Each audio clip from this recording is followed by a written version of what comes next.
My lawn was a battlefield, but not the kind I was used to. I'm Jake Callahan, a retired Marine Recon sniper, trained to face death in Fallujah, not to deal with clipboard-wielding suburban tyrants. When they came for my daughter, they didn't know they just tripped a landmine. It was a quiet Saturday in Willow Creek, a cookie-cutter neighborhood in suburban Virginia where every house looked like it was trying to win a conformity contest. I'd moved here 6 months ago, trading sand and shrapnel for a picket fence and a swing set for my 6-year-old daughter, Ellie. After 20 years in the Corps, I wanted peace, a place where Ellie could ride her tricycle without me scanning the horizon for threats.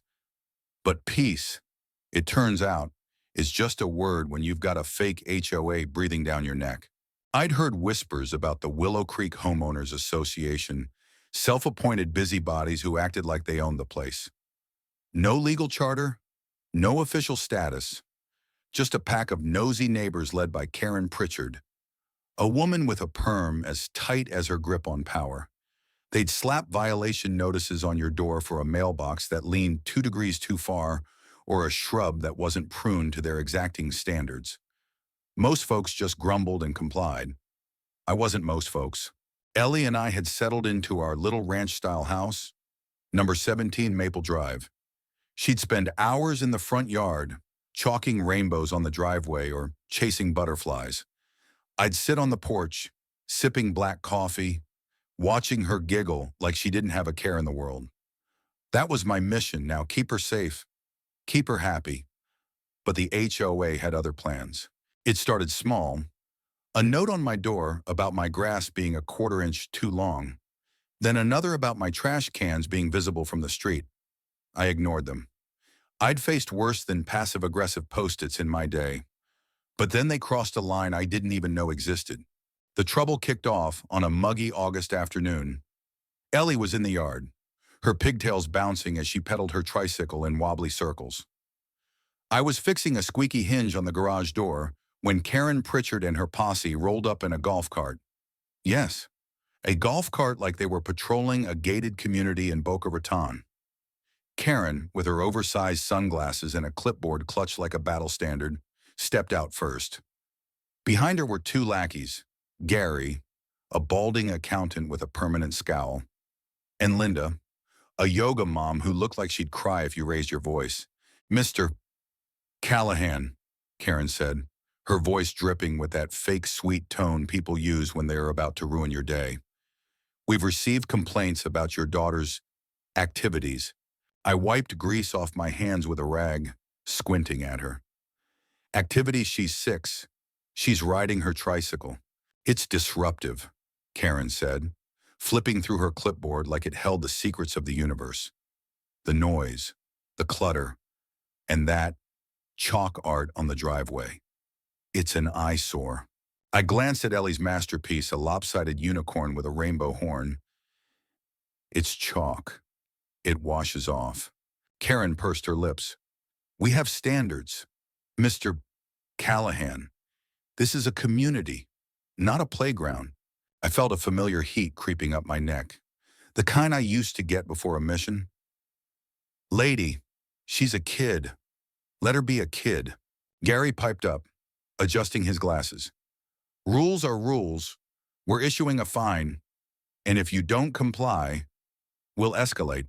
"Escalate," I stepped closer, towering over him.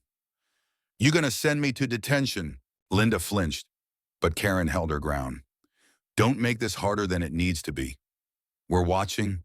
They left, their golf cart humming away like a retreating enemy. I thought that was the end of it. I was wrong. A week later, I got a letter. Not a note. A full-on typed letter on fake HOA letterhead, demanding $500 for ongoing violations and threatening further action if I didn't pay. I crumpled it and tossed it in the trash. But the next day, Ellie came running inside, her eyes wide with panic. "Daddy, they took my tricycle." I bolted outside. Sure enough, her little red tricycle was gone.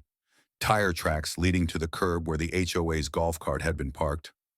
I called Karen's number, listed on the letter. No answer. I marched to her house 3 doors down, with a lawn so manicured it looked like it was mowed with nail clippers. She wasn't home. But the next morning, I found a new note taped to my door. Property confiscated due to non-compliance. Pay fine to retrieve. I saw red. These people didn't just mess with me. They messed with my kid. I grabbed my phone, ready to call a lawyer, when Ellie tugged at my sleeve. "Daddy, are they going to take me next?" Her voice cracked, and so did something inside me. I knelt down, forcing a smile. "Nobody's taking you, kiddo. Not while I'm around." But as I hugged her, I realized this wasn't just about a tricycle. It was about control. And I wasn't about to let some wannabe dictators run my life. The next week was a siege. The HOA upped their game, plastering my house with notices, calling my phone from blocked numbers, even sending Gary to inspect my yard while I was at the hardware store. Neighbors started whispering. Some sided with the HOA, saying I was bringing down property values. Others just kept their heads down, too scared to cross Karen's regime. Then came the twist I didn't see coming. One evening, as I was grilling burgers in the backyard, my neighbor Tom, retired cop, quiet guy who kept to himself, knocked on my fence. He looked uneasy, shifting his weight like he was about to deliver bad news.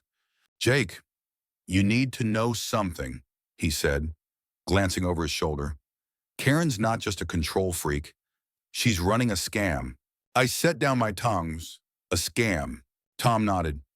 "She's been collecting fines from half the neighborhood, pocketing the cash. No HOA charter, no bank account, nothing."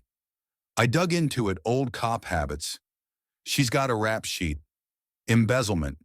Back in Ohio. Moved here to start fresh. I felt my jaw tighten. And nobody stopped her. People are scared. She's got dirt on half the block, affairs, debts, you name it. She's like a suburban mob boss. That night, I couldn't sleep. I kept thinking about Ellie's tricycle, her tear-streaked face. I'd taken down insurgents in Iraq, but here I was, outmaneuvered by a woman with a clipboard. I wasn't about to let that stand. The breaking point came on a Friday. Ellie was at a friend's house for a play date, and I was in the garage, cleaning my old service rifle, not to use it, just to keep my hands busy. I heard the golf carts whine before I saw it. Karen and her crew pulled up, but this time, they weren't alone. A tow truck idled behind them, and a guy in a cheap suit stood next to Karen, holding a stack of papers. "Mr. Callahan," Karen said, smirking. "You've ignored our notices, so we're escalating. Your vehicle is in violation of parking regulations. It's being towed." I stepped outside, wiping gun oil off my hands. "My truck's in my driveway." "It's an eyesore," Gary chimed in. "Too big for the aesthetic." The tow truck driver started hooking up my F-150. I took a deep breath, the kind I used to take before a long-range shot. "You touch my truck, we're gonna have a problem." Karen laughed, a sharp, grating sound. "You don't scare me, Jake. You're just a washed-up soldier playing house." That's when I heard Ellie's voice. "Daddy." I spun around. She was standing at the edge of the yard, back early from her play date, her friend's mom trailing behind. Ellie's eyes locked on the tow truck, then on Karen's smug face. She started to cry. "Get away from my dad," she shouted, running toward me. But Karen stepped in front of her, grabbing her arm. "Don't make a scene, sweetheart," Karen said, her voice syrupy. "This is grown-up business." I moved faster than I had in years. In 2 strides, I was between Karen and Ellie, prying her hand off my daughter's arm. "Touch her again," I said, my voice low, "and you'll regret it." Karen stumbled back, her face paling. The tow truck driver froze. Gary and Linda looked like they wanted to bolt. But the guy in the suit, some sleazy lawyer type, stepped forward. "You're making a mistake, Mr. Callahan. We can make this go away if you pay the fines." I didn't answer. I scooped Ellie up, her arms wrapping tight around my neck, and carried her inside. The second the door closed, I called Tom. "You got proof of Karen's scam?" Enough to bury her, he said. Give me a day. The next morning, I didn't wait. I printed out every HOA notice, every threatening letter, and taped them to a wooden sign I hammered into my front yard. In big red letters, I wrote, HOA stole my kid's tricycle. I wasn't playing their game anymore. I was declaring war. By noon, the neighborhood was buzzing. People stopped by, snapping photos of the sign, whispering to each other. Some apologized, saying they'd been too scared to speak up. Others admitted they'd paid Karen's fines for years. Tom showed up with a folder full of documents, bank records, old court filings, even a photo of Karen's golf cart loaded with confiscated items from other neighbors. That evening, I called a meeting, not an HOA meeting, a real one.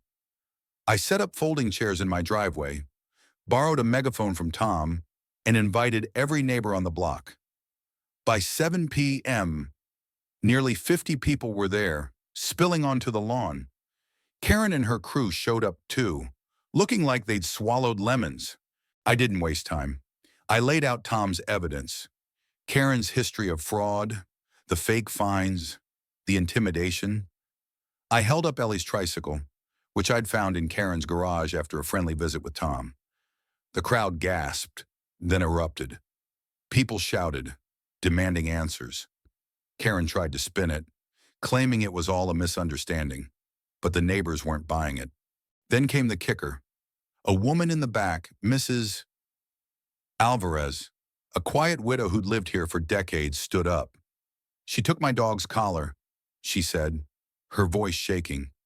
Said it was non-compliant. I paid her $200 to get it back. The crowd roared, their anger a living thing. Karen's posse slunk away, leaving her alone. I stepped forward, holding Ellie's hand. This stops now, I said into the megaphone.